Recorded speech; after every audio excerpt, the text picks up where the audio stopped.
আপনারা জানেন ভারতবর্ষ স্বাধীনতার পর থেকে এই পশ্চিম বাংলাকে শাসন করে আসছে আপনার কংগ্রেস। যেই কংগ্রেস এই বাংলাকে শাসন করেছে সেই কংগ্রেসের সময়কাল আমরা দেখেছি। এই বাংলার মানুষের জন্য তারা কতটা উন্নয়ন করেছেন, এই বাংলার মানুষের জন্য তারা কতটা কাজ করেছেন, এই বাংলার খেটে খাওয়া মানুষের জন্য তারা কটা কথা তারা পার্লামেন্টে গিয়ে বলেছেন। আমরা তারপর দেখেছি এই কংগ্রেসকে বাংলা থেকে উৎখাত করার জন্য ডাক দিয়েছিল লাল ঝান্ডা। সেই কংগ্রেসকে উৎখাত করে এই পশ্চিম বাংলা থেকে বিদায় করেছিল সেই বামপন্থা যখন এই ক্ষমতায় আসলো পশ্চিম বাংলায়। আপনারা দেখলেন কি এই পশ্চিম বাংলায় তারা লড়াই চাই, লড়াই করে বাঁচতে চাই, এই স্লোগান দিয়ে এই পশ্চিম বাংলাকে 34 বছর শাসন করেছে।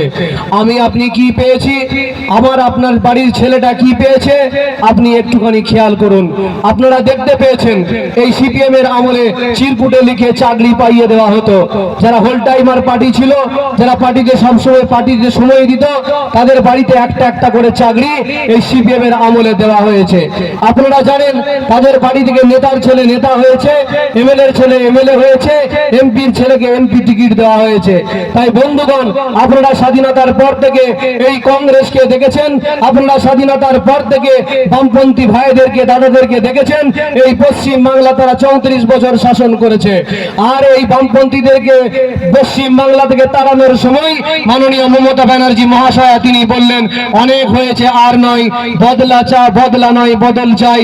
এই স্লোগান দিয়ে তিনি নন্দীগ্রামে আন্দোলনের ডাক দিলেন। এই স্লোগান দিয়ে তিনি হুগলির সিঙ্গুর থেকে ডাক দিলেন। পশ্চিম বাংলার মানুষদেরকে তিনি আহ্বান করলেন এই সিপিএম কে আর বাংলায় রাজত্ব করতে দেওয়া যাবে না। কেন না, তিনি বললেন এই সিপিএম এর আমলে বাংলাতে বিজন সেতুর ঘটনা হয়েছে। এই সিপিএম এর আমলে নেতাই গণহত্যার কথা আমরা জানি। এই সিপিএম এর আমলে নন্দীগ্রাম গণহত্যার কথা আমরা জানি। এই সিপিএম এর আমলে আপনারা